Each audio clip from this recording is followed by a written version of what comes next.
おは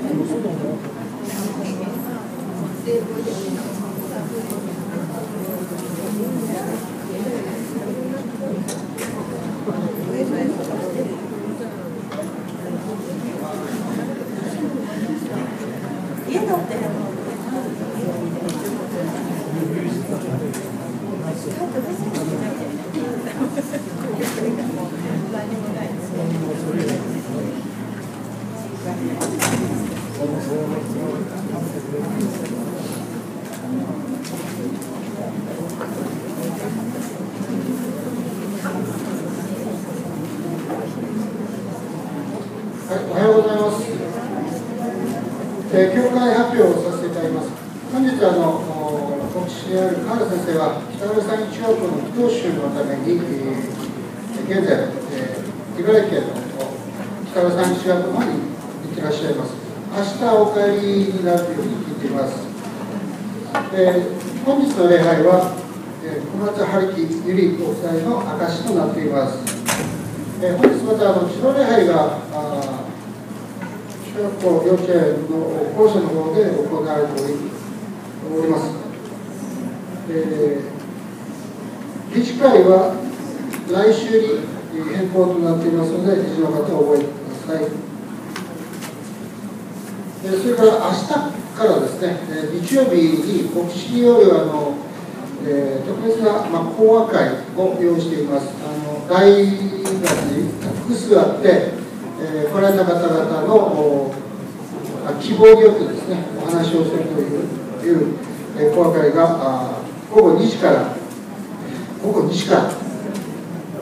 運動会大丈夫ですね、終わってますね。はい、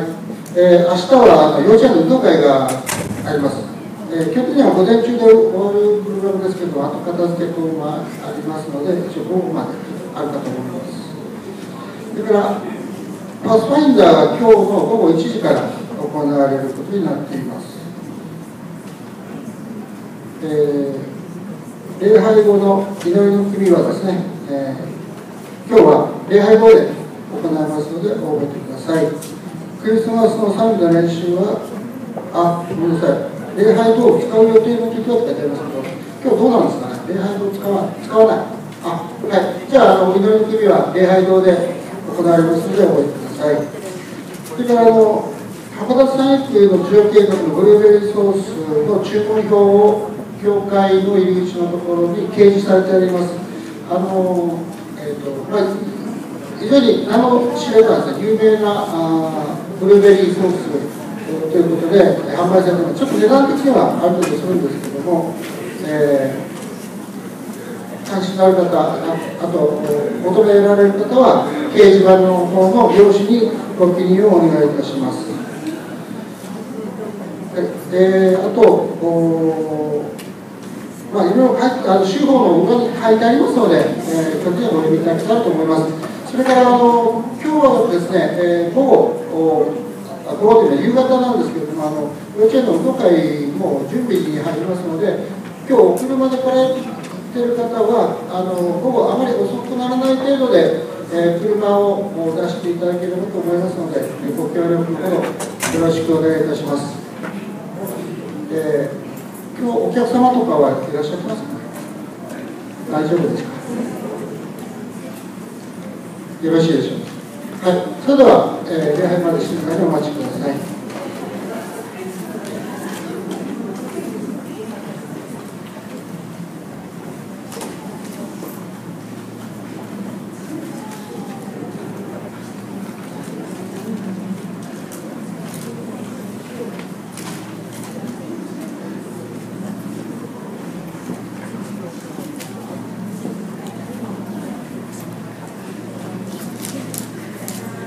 証詞を拝読いたします。詩編118編1節から9節までをお読みします。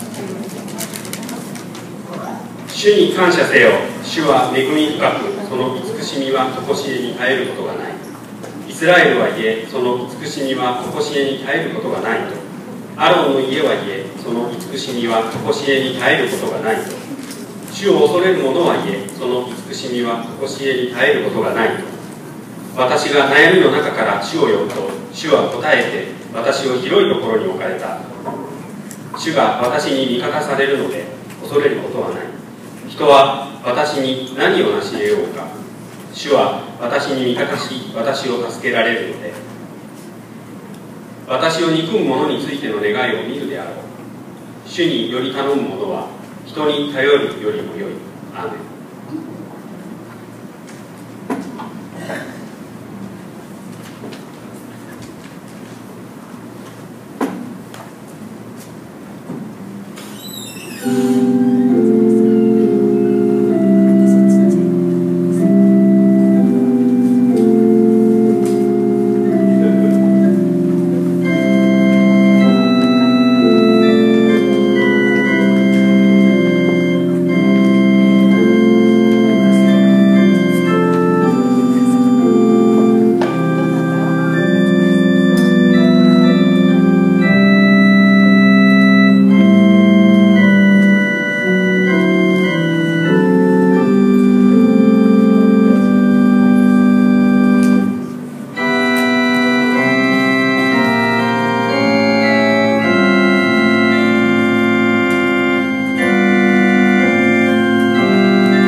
それでは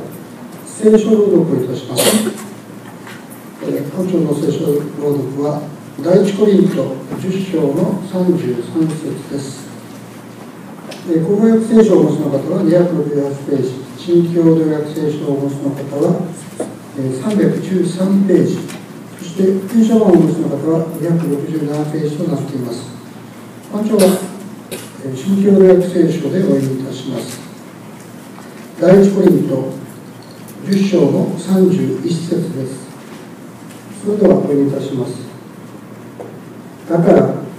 あなた方は食べるにしろ飲むにしろ何をするにしてもすべて神の栄光を表すためにしなさい。アーメン。それでは賛美歌の187番、賛美歌の87番を皆様で歌いたいと思います。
ご在天の父なる御神様、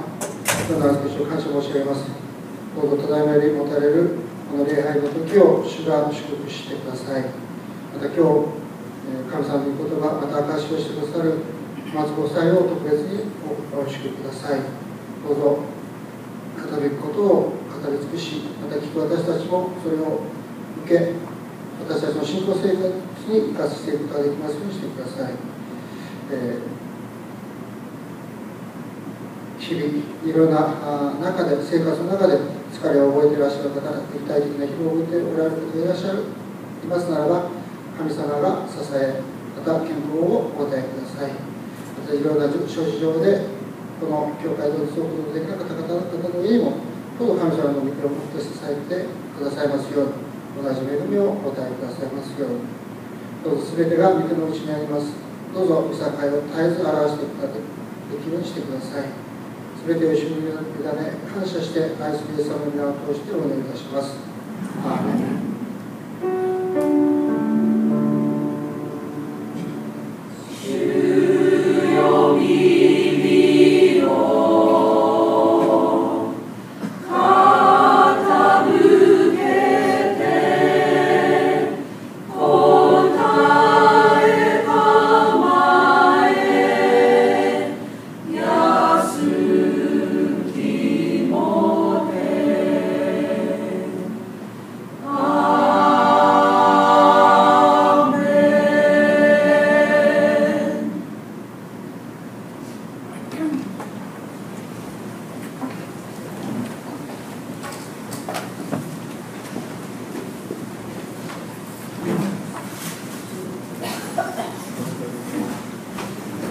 献金のご準備をお願いいたします。本日の献金は、神として奨学金献金となっております。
献金のお祈りをいたします。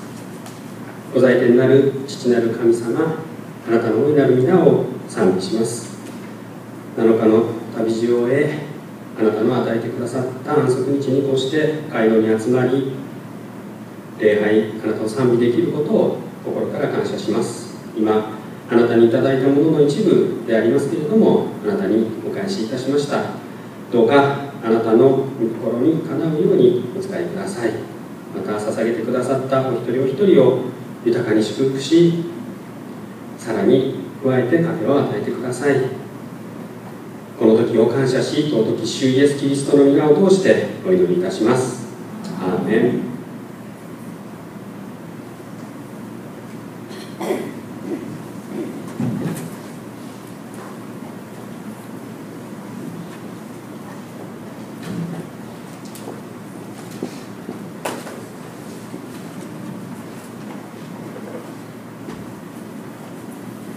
本日の礼拝説教は、小松春樹由美夫妻で、証となっています。はじめに御心のままにと題して、由美姉妹が、次に観覧から栄光へと題しまして、春樹兄弟が証をしてくださいます。礼拝に先立ちまして、特別賛美歌が用意されています。田中姉妹と原田姉妹の礼儀になっています。よろしくお願いいたします。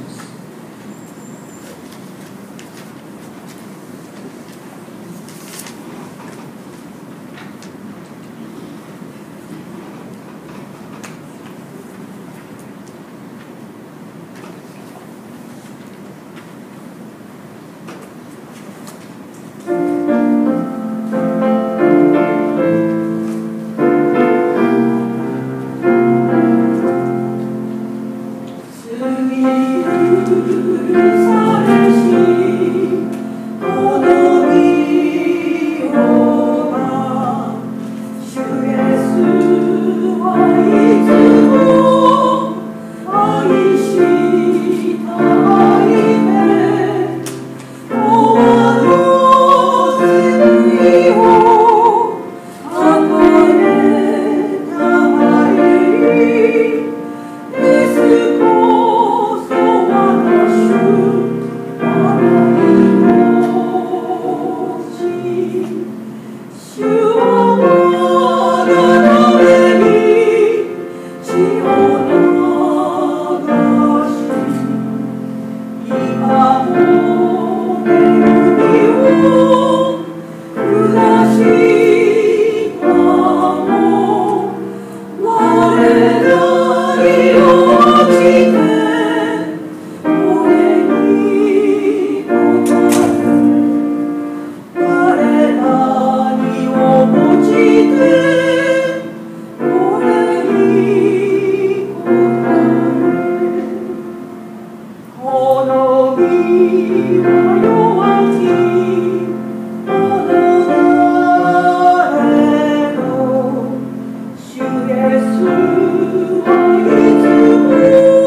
皆さんおはようございます。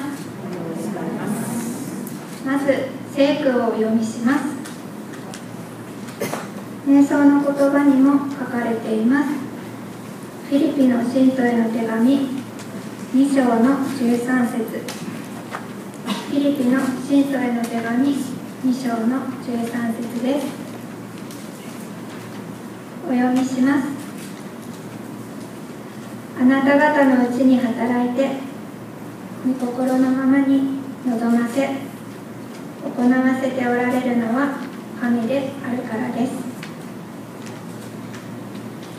今日はこうして小さな頃から通っていた広島教会で主人と明かしさせていただけることを感謝しています。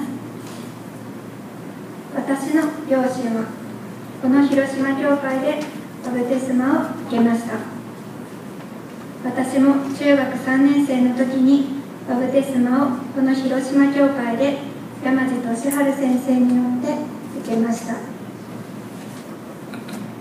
両親が祈っている姿は見ていましたし、教会には行っていたものの、両親から聖書のことを教えてもらったことはありませんでした。なぜ中学3年生の時だったかというと、3つ上の兄が17歳の時に受けたのですが、その年齢より早く受けたいという思いがありました。またもう一つの理由として、中学校の授業でレーナ・マリアさんという人を知ったことからでした。知ったその年に偶然日本に来られ、大和町にある広島産育高校にてレーナ・マリアさんに出会うことができました。そこで聞いた素敵な歌声、そしてその人柄に私もクリスチャンになりたいと思い、小さな頃から通っていたこの広島教会でさせていただくことができました。バプテスマを受けるもっと前に戻りますが、私はこの広島教会の帰りに必ず行く場所がありました。それは母方の祖父母の家です。教会に行くことより祖父母に会えることがこの土曜日の楽しみでした。私たち家族は皆さんの印象に残らないくらい教会に関わっていなかったかもしれません。それは私が中学生になってから祖母がパーキンソン病という病気になったため、教会が終わったらすぐに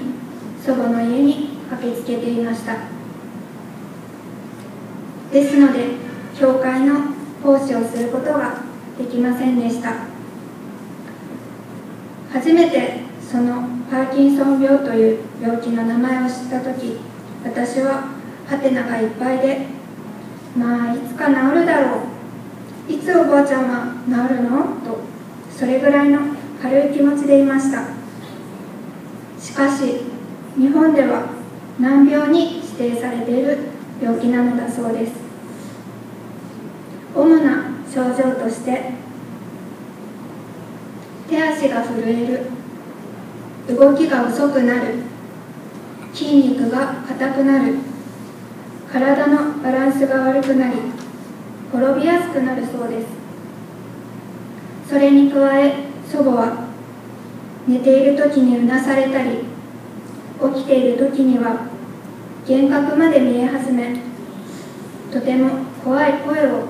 出していたり、だんだんと症状が悪くなっていきました。私が高校生になってしばらくすると、祖母は家の段差につまずき転んでしまい、骨折をして、それから入院し寝たきり生活が始まりました。その頃、街中や教会で元気なおばあちゃんたちを見ると悲しい気持ちになったり、私のおばあちゃんも元気になってたくさんいろんなところに連れて行ってあげたいのになと羨ましく思うことが多くなりました。ただお祈りしているから神様は何とかしてくださるだろうと、私の軽い気持ちは変わりませんでした。家族でお見舞いに行くと祖母の笑顔が見たいので、面白い話やマッサージをしてあげていました。おばあちゃん、お祈りしてもいいと言うと、どうするんかいねと言って目をつぶってお祈りを聞いてくれました。最後にはアーメンと一緒に言ってくれて、ありがとう、またお祈りしてねと喜んでいました。そしていつも私たちの信仰を嫌がることなく受け入れてくれました。私が20歳を過ぎた頃から少しずつ祖母の笑顔が見れなくなっていきました。病気がだんだんと進行していることが分かりました。寝たきりの祖母にとって唯一の楽しみである食べることも難しくなってきました。そんな時こそそばにいてあげなくてはいけないのに、私は祖母の病室にいる時間が辛く、早く帰ってしまいたいと嫌な感情が出てしまい、ああ、私って本当に弱い人間なんだなとつくづく思わされました。そんな祖母が大変な頃、私も辛い時期があり悩んでいました。祖母はそんな私にすぐ気がつき、涙を流していました。祖母にごめんねと言われたことがあり、心配性な祖母を悲しい気持ちにさせたということ、そして祖母は自分のせいだと思っていたことに申し訳なさを感じ、私もまた苦しい気持ちになりました。私が辛い時期に話を聞いてくださったのが、今この広島教会の牧師をされている川原先生でした。兄がインターン時代に有野大教会で川原先生に教えていただいていたので、私も話をしてもらえることができました。なんとか私は祈ることや家族や友人の支えもあって過ごすことができました。その頃からよく頭の中で御心のままになりますようにと心から素直に神様にお祈りができるようになりました。そしてお祈りによって主人とこの広島教会で出会い、去年結婚することができました。出会ってから何回も主人は祖母に会ってくれました。会うたびに祖母は涙を流しながら喜んでくれて、そしてハンサムじゃと言ってくれました。おじいちゃんの方がハンサムじゃろうと言うと、くちゃくちゃの笑顔でそうかねと話してくれたことを覚えています。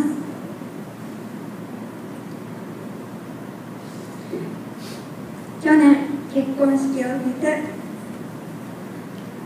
そしてその夏には新婚旅行まで行くことができて喜んでいたのですが、その帰りの空港で母から連絡があり、祖母の危篤状態だと聞かされました。祈りました。待ってておばあちゃん。広島に着くと兄夫婦もいて、家族みんなで祖母に会いました。ぎゅーっと手を握って、いつものようによしよししてお祈りしました。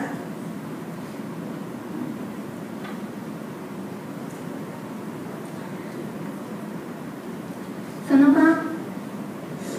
祖母は息を引き取りました。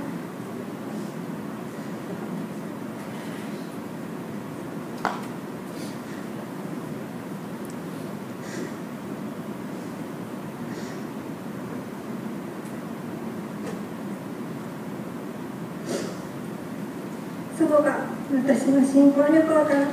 帰ってくるの待っててくれてよかったと思うことにしました。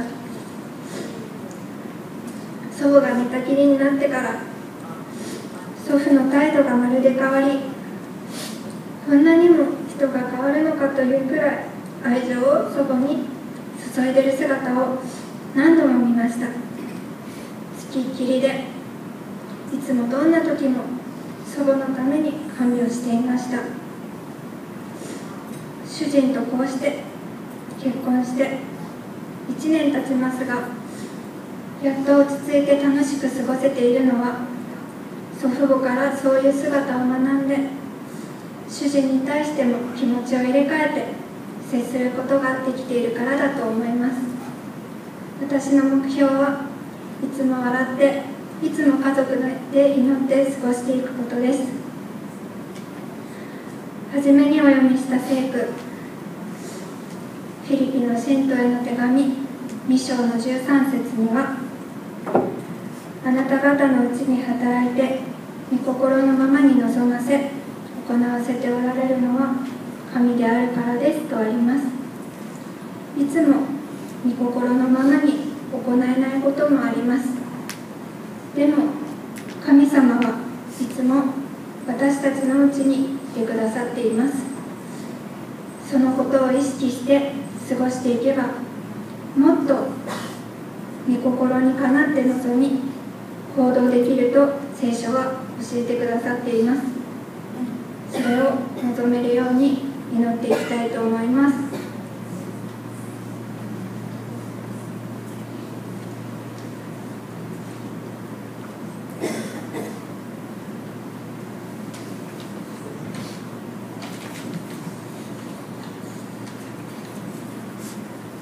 皆さんおはようございます。今日は妻と証しをいたします。どちらが先に証しをするか話していたところ、やはりレディーファーストだよねということで妻から証ししてもらいました。私は東京生まれの東京育ちです。母がクリスチャンということもあって、幼い頃からセブンス・デー・アドベンチストの教会に通っていました。また小学校から高校まで三育の学校で学ぶことができました。私がバプテスマを受けたのは中学3年生の時でした。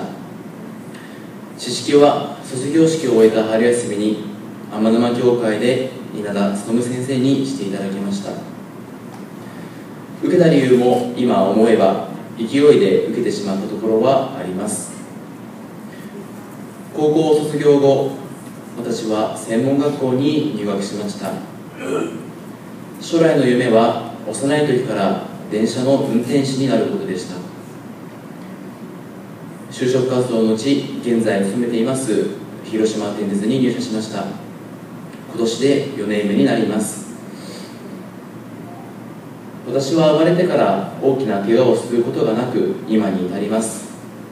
しかし小学校の頃からある病気と付き合っていました。アトピー性皮膚炎という病気です。今日はそのことを中心に証ししたいと思います。幼い時から塗り薬をかゆい部分に塗っていました。夏は汗をかくことで悪化し、冬は空気が乾燥することで悪化し、1日に1回は薬を塗っていたと思います。こまめに薬を塗っているおかげで皮膚の炎症を抑えることができ、周りの人には気づかれにくかったようです。しかし環境の変化で塗り薬が比較的いらないこともありました。例えば毎年夏に福島県にある母の実家に帰省した時や、中学校から寮生活を始めた時など、自然豊かな場所にいた時もそうでした。就職で広島に来てから慣れないことが多かったことにより状態が悪化したので病院に通い続けていました。妻と知り合い付き合っていく中で、ある時私が薬を塗っているのを見て彼女が「どうしたの?」と言いました。私はアトピーを持っていることを伝えました。その頃から妻は私の体を何とかして治してあげたいと思っていたそうです。薬にはステロイドが入っていて、塗れば数時間もしないうちに炎症が引いていき、肌の見た目を良くすることができました。昨年の9月頃、塗り薬が切れそうになったので病院に行こうかなと思って妻に相談してみたところ、妻はずっとアトピーのことを調べてくれていて、薬を塗らないようにしてみないと提案してくれました。ある日を境に10年以上続けていた塗り薬をやめることにしました。私はとりあえずやってみようかという安易な気持ちでいましたが、やめた途端に体の中に溜まっていたものが一気に噴き出していきました。それは今までに感じたことのないものでした。体をかゆみが襲い、体温の調節が狂い、寝汗がひどくなりました。お腹には無意識のうちに全身をかきむしっていたので、朝には無数のボロボロに取れた肌が布団に広がっていました。それが毎日続きました。少しだけ治ってはひどくなり、治ってはとの繰り返しでした。今年に入ってからアトピーを治すためにと食事を見直してみることにしました。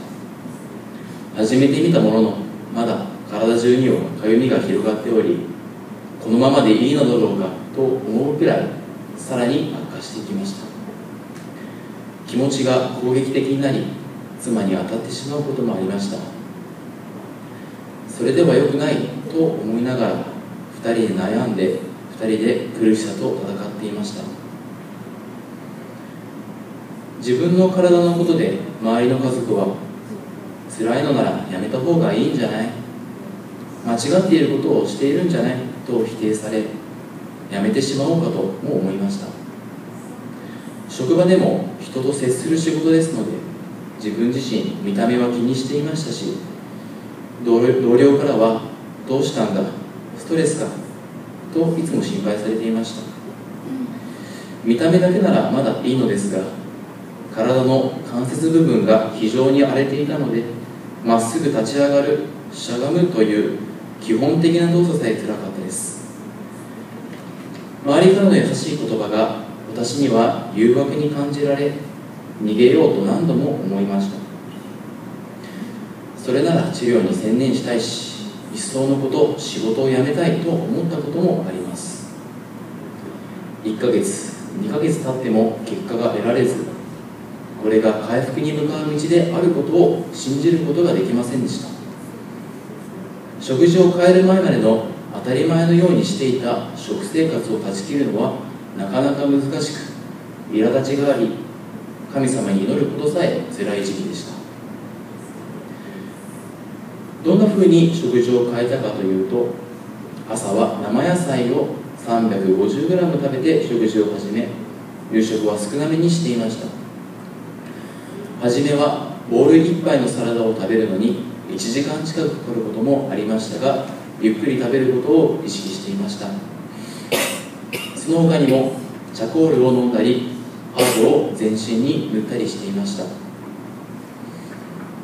妻は毎日嫌な顔せず、サラダを作ったり、布団を干し、掃除機をかけて全身にハーブを塗ったりしてくれました。そして辛い気持ちをすべて受け止めてくれました。かゆい時にはどうか助けてくださいと神様に祈っていたものの、やはり薬でしか治らないだろうなと疑っていました。そんな私とは違い、妻は心配しながらも、神様はきっと治してくださる、主人が辛い思いをしないようにしてくださいと信じていたそうです。今年の5月になった頃、体に変化がありました。部分的ではありましたが、肌の状態が日に日に良くなっていきました。また気持ちの面でも辛いなと感じていた思いが少しずつ変えられていることに気づきました。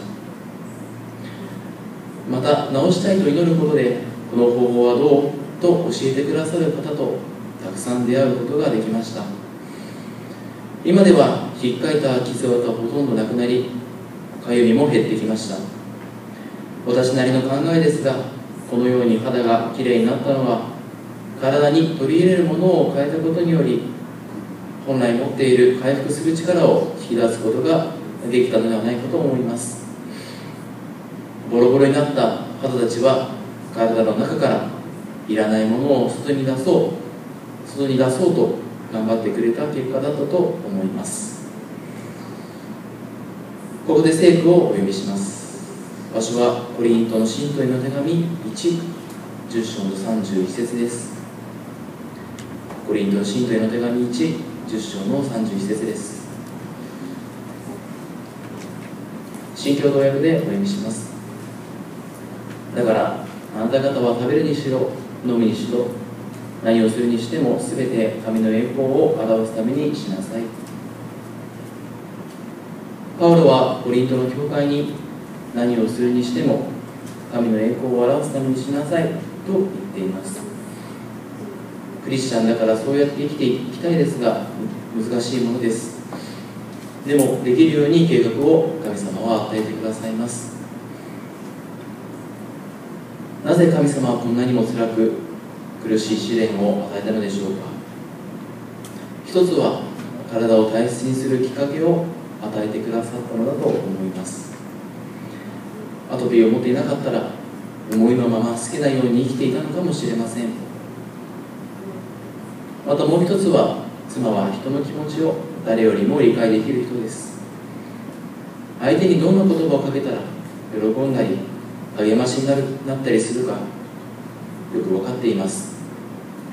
私は些細な一言で何度も妻の心を傷つけてしまいました。しかしこの経験を通して私たちに祈ることや神様を必要とすることを学びました。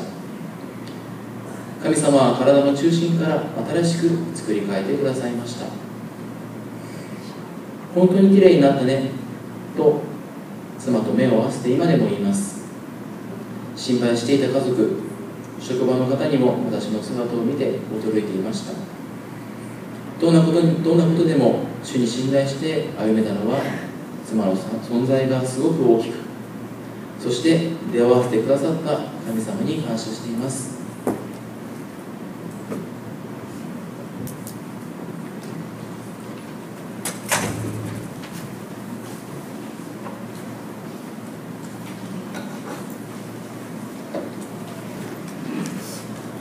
軽快の賛美歌、希望の賛美歌346番を持って主を賛美いたしましょう。「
して礼拝を終えられることを感謝いたします。神様、私たちにいろんな苦しみ、困難を時に与えてくださいます。神様、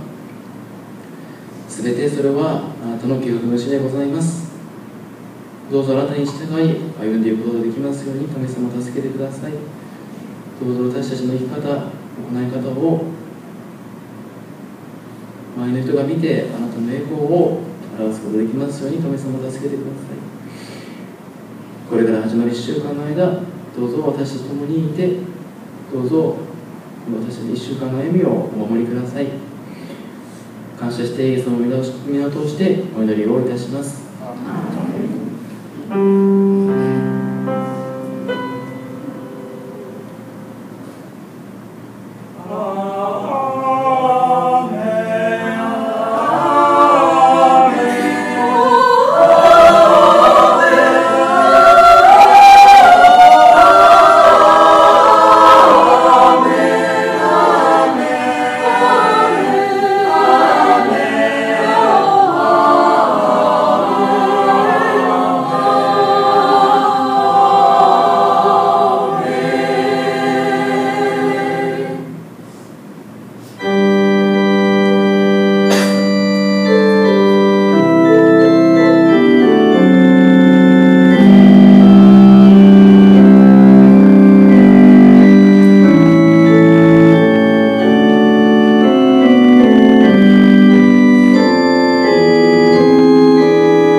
ご挨拶が終わられた後でも結構です。共に祈ってくださる方があればどうぞ、街道の前の方にいらしてください。